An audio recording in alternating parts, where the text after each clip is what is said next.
Allô. We are now on a journey to France, or kind of. We're going to be doing some French baking this week. And in order to do this successfully, we really need to have a good mise en place. And what that means is everything in its place. So I have broken it down. This is everything that I need to think about before I start making croissants. And maybe you can understand why they charge so much for these things, is because if you're asking someone who knows how to make them in their home with a rolling pin, that's a lot more effort than someone who's making it in a production kitchen where they have a sheeter.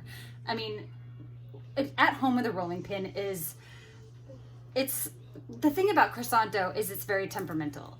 It's very expensive to make because that dough, it has like a pound of butter in it. And the second you mess up, because there's a lot of steps in this, the second that butter shatters in your dough, you're gone and it's not going to be perfect.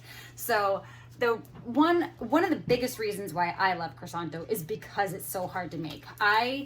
My whole life have been trying to do things that are hard because they present a challenge, and I enjoy the challenge just because I enjoy triumphing, and I love feeling that high that you get when you are successful at something. And I have learned to get crazy over this and passionate over this, so much so that my first job out of college was at a viennoiserie, a bakery specializing in laminated doughs.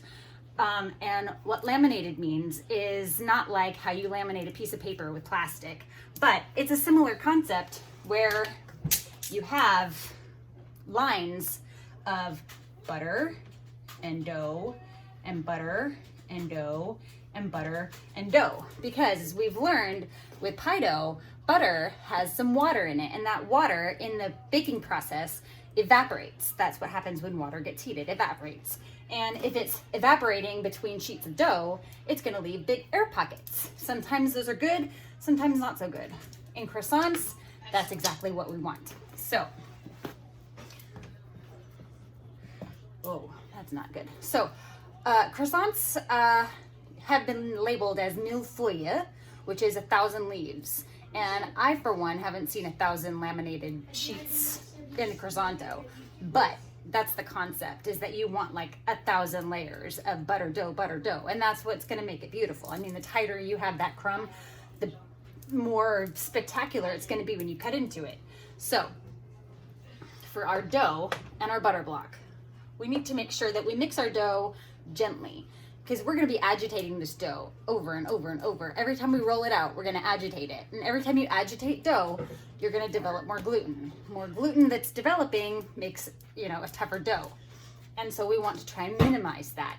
So when we're mixing it, we're going to do it gently. We're going to wrap it airtight so it doesn't dry out. And we're going to let it rest in the cooler for 2 hours so that it's solidly cold all the way throughout. With our butter block, we need to make sure that when we are preparing it, it is kind of at room temperature, because we're going to put it back in the cooler so that it can cool up and firm up. And we're going to do that with square edges. And I don't mean like square, I mean like it should be like a rectangle, but it needs to have those corners. And I'll show you why.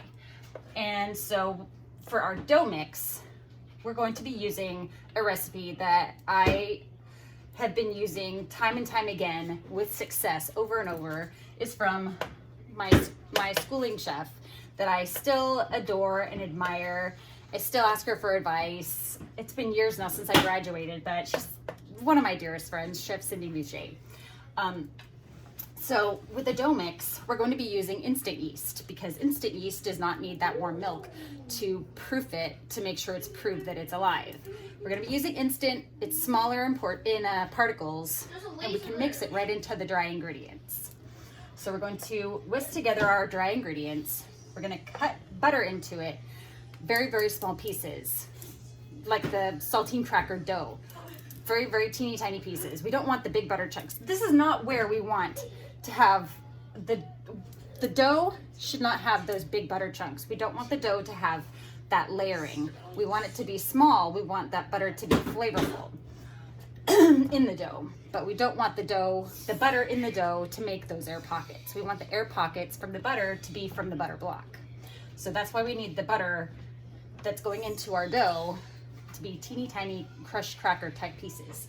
And then once all of that is incorporated, then we're going to mix the cold milk into the dough gently, probably with a fork.